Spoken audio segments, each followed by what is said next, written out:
It has been a day of firsts for them. Jacinda Ardern became its youngest ever leader. Kelvin Davis became its first Maori deputy leader. But Labour's new number 2 nearly walked away from politics altogether 6 years ago. The former teacher and school principal was knocked out of Parliament after suffering a third bruising loss in Te Tai Taukere. But in the last election, Kelvin Davis finally ousted his long-term rival, mana leader, Hone Harawera. And he's now Labour's number 2. I asked him how it felt to be the first Maori politician in that position. Yeah, it's 100 years in the making. I guess all good things take time, John.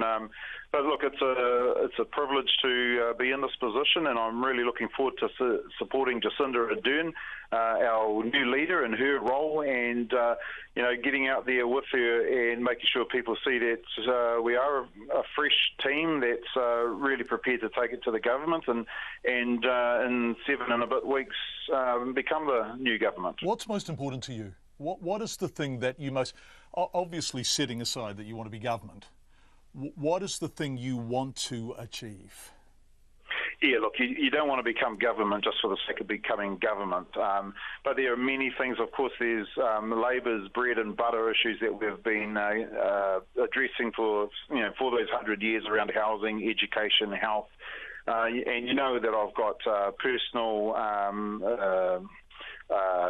I really want to do well in reducing and eliminating sexual violence, all the stuff that goes on in prisons. I think that we throw way too many people in prisons who've actually got issues that need to be addressed that lead to their offending.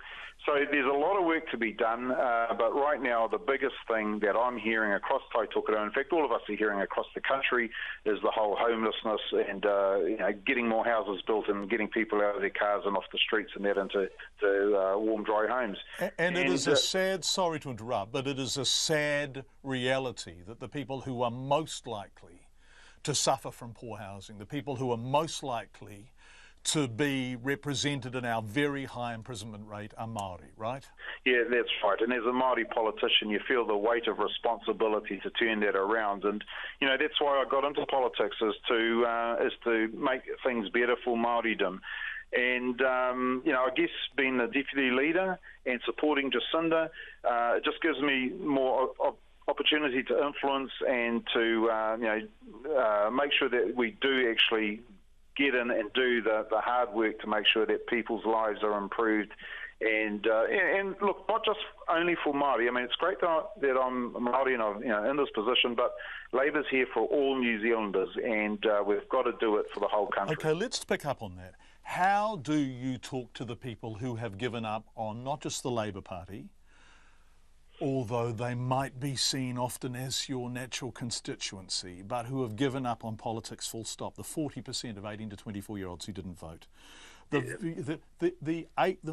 I said to Jacinda Ardern, more people didn't vote than voted for Labour last time round. How do you even persuade them to notice that things are changing, that you are offering them something meaningful and new?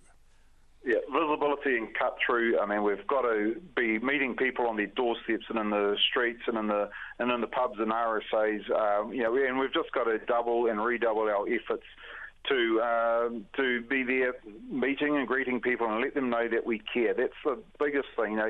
We as politicians often get criticised for all sorts of things, but the fact of the matter is I know Jacinda, myself, and the rest of our Labour caucus, we really care about Andrew Little. Andrew Little cared though, didn't he? I mean, it's a caring. And look, he was a trade unionist. He gave a damn. I saw him after Pike River giving a damn. I mean, this is a man who is on the record as having given a damn, but it wasn't persuasive. What's different now? Well, I think greater cut through. Jacinda is very, very popular. Her stakes are set to skyrocket. This has been a big thing for Māoridom to see a Maori deputy leader of the Labour Party. There's well wishes coming from all around the country. But there's nothing like actually face-to-face meeting, knocking on doors, talking to people in the streets, making sure that our messages are relevant to and that our policies actually are the policies that people need. Kelvin Davis talking to me earlier.